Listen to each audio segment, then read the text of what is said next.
our training is geared around those types of teachers. And training is really one of the most important things, because if we start with good training and we have technology that's going to engage all three of those groups, we're really going to be able to see growth, and we're going to be able to see the technology flourish in our schools. So it's really, training is the most important thing, and that's where it all starts. Now, the next important thing to training, and the thing I want to focus a little more on, is connectivity. One of the things that we know is with the move to Common Core, technology is really what's going to fuel that bus as Common Core starts to move into our classrooms. And the idea of personalizing learning for students, technology, like I said, can be a great leader for that.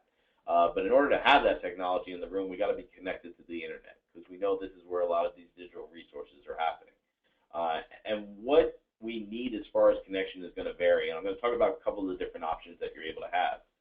We know, too, speed is important. And this is one of those things where sometimes you may take this right to your technology director and say, hey, what do we need? What is the capacities that we have to have?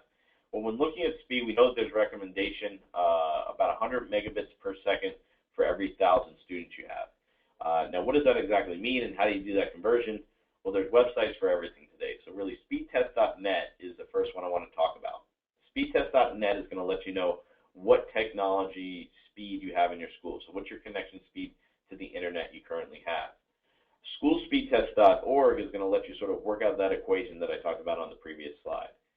So how do I know how much internet bandwidth I need for my schools, and what are going to be my best option? So those are two great websites that you're going to be able to access to get an idea of where your schools currently stand and what they look like.